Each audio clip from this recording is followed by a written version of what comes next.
Hello students. यहाँ एक question है कि H2O, CO2 तथा CH4 के मोलर द्रव्यमान की गणना कीजिए। मोलर द्रव्यमान शब्द आते ही हमें एक दो बातों को विशेष रूप से ध्यान देना होगा। मोलर द्रव्यमान की परिभाषा होती है कि किसी पदार्थ के एक मोल के ग्राम में व्यक्त द्रव्यमान को उसका मोलर द्रव्यमान कहते हैं। किसी पदार्थ के एक मोल के ग्राम में व्यक्त द्रव्यमान को उसका मोलर द्रव्यमान कहते हैं। ये तो सैद्धांतिक परिभाषा हो गई। कैलकुलेशन कैसे करेंगे हम मोलर द्रव्यमान की? इसके लिए हम सबसे पहले किसी तत्व का नाम आ जाए, जैसे कार्बन का मोलर द्रव्यमान ज्ञात कीजिए, ऑक्सीजन का मोलर द्रव्यमान ज्ञात कीजिए, सोडियम का मोलर द्रव्यमान ज्ञात कीजिए, सल्फर का मोलर द्रव्यमान ज्ञात कीजिए।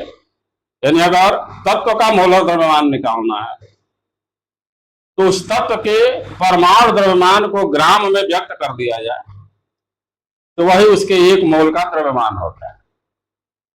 जैसे कार्बन का परमाणु द्रव्यमान 12.011 है, एटॉमिक मान इसे यूनिट कहा जाए अथवा यू लिखा जाए, तो एक मोल कार्बन का द्रव्यमान हो जाता है 12.011 ग्राम। एक मोल ऑक्सीजन का द्रव्यमान हो जाता है 16 ग्राम। एक मोल सोडियम का द्रव्यमान हो जाता है 23 ग्राम और एक मोल सल्फर का द्रव्यमान हो जाता है 32 ग्राम। तो ये तो रही जब तत्व का मोलर द्रव्यमान निकालना हो। अगर यौगिक का मोलर द्रव्यमान निकालना हो तो हमें उस यौगिक का एक मोल लेना पड़ेगा, और चूंकि तत्व है तो हम परमाणु द्रव्यमान की बात करते हैं। जब यौगिक हो तो हम उसके आणविक द्रव्यमान की बात करेंगे, यानी उस यौगिक का आणविक द्रव्यमान निकाल करके और अगर उसे ग्राम में व्यक्त कर दिया जाए तो वह उस यौगिक का मोलर द्रव्यमान हो जाएगा। अब चूंकि यहां पर हमें H2O, CO2 और CH4 दिए गए हैं, तो एक एक मोल होने के लिए सबसे जरूरत यह होती है कि इस यौगिक के सूत्र से पहले जो संख्या लिखी गई होती है वही इसके मोलों की संख्या को व्यक्त करती है।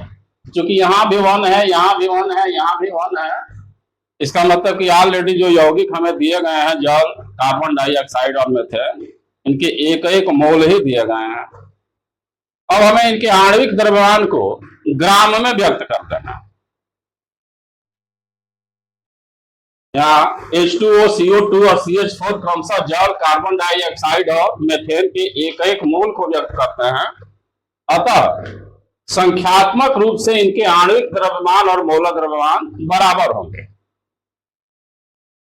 तो चूंकि आणविक द्रव्यमान निकालना बहुत पहले से हम लोग सीखते आ रहे हैं, सिंपल सी चीज है, इसलिए पहले हम H2O का आणविक द्रव्यमान निकाल लें, जो 2 इंटू हाइड्रोजन का परमाणु द्रव्यमान प्लस ऑक्सीजन का परमाणु द्रव्यमान 2 into 1.008 U plus 1 into 16 U equals 2 into 016 U plus 16 U equals 18.02 U।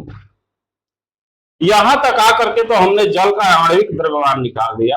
अब चूंकि संख्यात्मक रूप से यही मान हमको मोलर द्रव्यमान में भी मिलेगा, अंतर यह होगा कि यहाँ जो आणविक द्रव्यमान में हम यूनिट के रूप में यू का प्रयोग किए हैं अथवा AMU भी यूज कर सकते हैं, जब हम मोलर द्रव्यमान लिखें तो यह यूनिट हटा करके इसके जगह पर हमें ग्राम मोल इनवर्स लिख देना पड़ेगा, क्योंकि यह एक मोल का ग्राम में द्रव्यमान है। अतः H2O का मोलर द्रव्यमान 18.02 ग्राम मोल इनवर्स। यही आणविक द्रव्यमान और मोलर द्रव्यमान में अंतर है। संख्यात्मक रूप से दोनों समान है, दोनों में अंतर सिर्फ यूनिट का है। क्योंकि यह एक मोल का ग्राम में द्रव्यमान होता है, इसलिए हम इसका यूनिट लिखते हैं ग्राम मोल इनवर्स। इसी प्रकार CO2 का आणविक द्रव्यमान हो गया कार्बन का परमाणु द्रव्यमान प्लस 2 इंटू ऑक्सीजन का परमाणु द्रव्यमान 12.01 U plus 2 into 16 U equals 12.01 U plus 32 U, जो इक्वल होगा 44.01 U।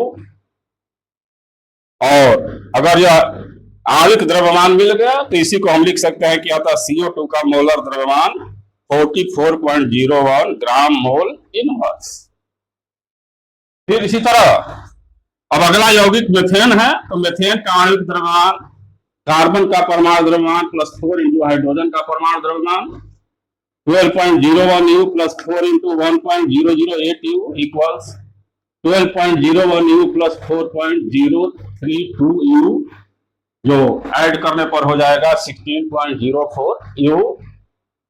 और फिर इस आणविक द्रव्यमान को हमें लास्ट में मोलर द्रव्यमान के रूप में लिखना है, तो CH4 का मोलर द्रव्यमान 16.04 ग्राम मोल इनवर्स।